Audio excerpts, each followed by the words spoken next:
Sehingga beberapa trik yang kami lakukan ya, ketika kami sudah bercita-cita 3 tahun ke depan kami harus semuanya akreditasi unggul, ini kami sudah melakukan perencanaan. Dan digitalisasi itu tidak hanya di data ya, bahkan di kurikulumnya saat ini itu sudah dianjurkan bahwa iptek dan digitalisasi itu masuk di dalam capaian pembelajaran lulusan.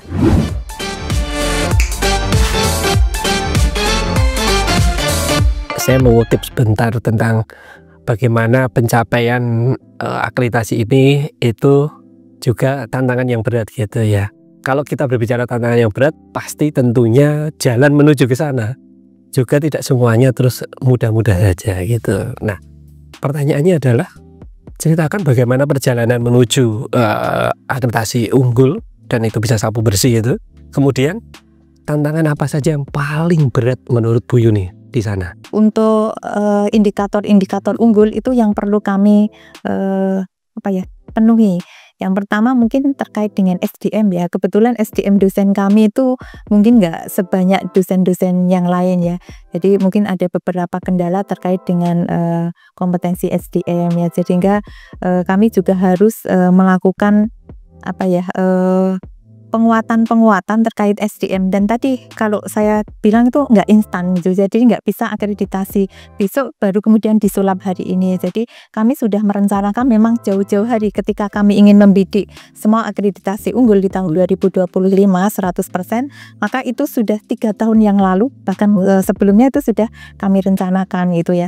Jadi perencanaannya banyak ya, termasuk sarana prasarana ya, karena sarana prasarana laboratorium, kemudian sistem-sistem akademik ya. Jadi karena saat ini sudah mulai ke IT dan lain sebagainya, jadi kami juga mulai menggunakan sistem-sistem informasi gitu ya untuk semua pembelajaran gitu ya. Termasuk mungkin siakatnya, kemudian juga learningnya, ya LMS-nya itu ya, semuanya kami menggunakan sistem, termasuk penjaminan mutu kami juga sudah menggunakan ESPMI. Jadi semuanya sudah mengarah ke arah itu ya.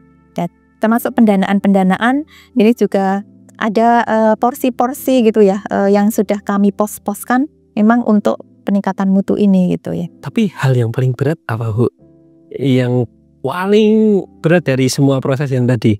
Kami sih memandang bahwa sesuatu yang berat itu bisa ringan kalau kerjasama tim dan lain sebagainya itu bisa dilaksanakan ya. Jadi kalau kami mungkin yang paling berat ya SDM ya, untuk terkait dengan pengorganisasian persyaratan SDM yang harus dipenuhi di akreditasi ya. Kenapa? Karena persyaratan SDM itu tidak bisa kami lakukan mandiri, tapi itu harus ketergantungan dalam proses tertentu itu. Menurut Ibu, kelengkapan dokumen, akurasi data, kemudian administrasi yang rigid gitu. Ini bagaimana peran digital di kampus? Kalau tadi sempat dicuplik juga dari ada sistem-sistem yang diulik gitu. Dalam proses tadi itu paling mempermudah dalam konteks akreditasi itu bagaimana Bu peran digital di sana? Jadi digitalisasi data berbentuk digital itu sangat penting sekali ya. Jadi sekarang kan sudah manual itu agak ditinggalkan. Kenapa? Karena kadang-kadang dokumen-dokumen dengan manual itu kan banyak ketelisut gitu ya, ngehilang. Kemudian tidak mungkin kurang kurang lengkap dan lain sebagainya. Sehingga memang digitalisasi data ini kalau kami pandang memang tidak hanya penting tapi sangat penting ya, dan sangat membantu di penjaminan mutu ya. Kenapa gitu? Misalnya seperti siakat ya. Dari siakat ini kami bisa melakukan monitoring evaluasi itu dari siakat ya. Jadi kehadiran dosen, kehadiran mahasiswa, materi-materi apa saja yang disampaikan dosen itu kami bisa melakukan evaluasi yang secara cepat itu dengan menggunakan contohnya adalah siakat. Kemudian digitalisasi yang lain kerjasama. Kami juga punya satu sistem terkait dengan kerjasama yang kami beri nama Makaryo gitu ya. Jadi dari Makaryo ini kami bisa langsung mendapatkan peringatan kalau misalnya kerjasama itu kurang berapa bulan, itu sudah ada warning-warningnya, sehingga kami tidak akan terlambat gitu ya untuk melakukan perpanjangan kerjasama. Kemudian seperti SIM EPK ya, kami juga punya untuk kaji etik. Itu adalah menggunakan digital atau sistem gitu ya, sehingga nanti ketika ada dari pihak luar gitu yang melakukan pengurusan kaji etik ini akan termonitor ya, terdokumentasi dengan baik di sistem-sistem tersebut. Kemudian yang penting juga LMS ya.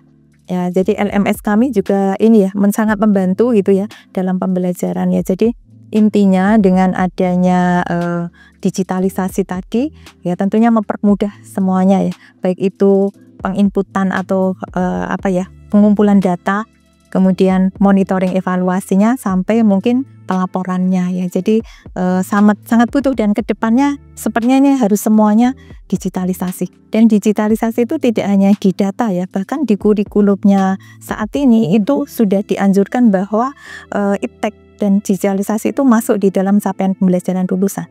Nah, jadi semua lulusan sekarang harus tahu terkait dengan teknologi termasuk digitalisasi data. Tadi disampaikan bahwa SDM menjadi salah satu tantangan terberat ya di Polkesio gitu ya. Tapi ketika kita melihat pada capaian ini, kita tidak bisa memungkiri bahwa Polkesio juga sapu bersih untuk unggul ikut semua program studi. Berarti intinya kalau kita berbicara ke unggul, berarti syarat unggul itu sudah terpenuhi tentang di SDM. Nah, boleh ini enggak Bu dibagi tips triksnya nih bagaimana mengelola SDM itu supaya nanti para pimpinan perguruan tinggi itu bisa tahu, oh ternyata begini loh tips untuk menuju ke unggul gitu. Ya, dari SDM itu memang menjadi tantangan yang berat bagi kami ya, karena ada beberapa indikator yang tadi tidak bisa dicapai secara instan ya. Contohnya adalah pendidikan minimal misalnya S3, kemudian jabatan minimal lektor kepala ya, kemudian ada mungkin publikasi-publikasi dosen, kegiatan penelitian dan pengabdian masyarakat ya. Sehingga beberapa trik yang kami lakukan ya, ketika kami sudah bercita-cita 3 tahun ke depan kami harus semuanya akreditasi unggul, ini kami sudah melakukan perencanaan. Yang pertama, dosen kami berikan kesempatan untuk tugas belajar dan izin belajar. Ya, jadi kalau akan izin belajar pun kami fasilitasi ya dengan secara terbuka, siapa saja yang ingin itu kami fasilitasi dengan izin atau tugas belajar. Kemudian yang kedua terkait dengan jabatan fungsional ya, karena jabatan fungsional itu terkait dengan pihak lain juga ya, sehingga ini juga harus disiapkan jauh-jauh hari. Jadi yang pertama kami melakukan pendampingan. Ya, jadi semua dosen itu kami lakukan pendampingan, baik itu dalam penyusunan karya ilmiah atau mungkin dalam beberapa uji seperti Mansos School dan lain sebagainya menjadi persyaratan. Itu kami lakukan pendampingan seperti itu ya. Jadi dari hasil pendampingan, kemudian juga motivasi-motivasi, kemudian juga ada bantuan-bantuan untuk peningkatan kompetensi, akhirnya pada saat akreditasi ini semua bisa terpenuhi.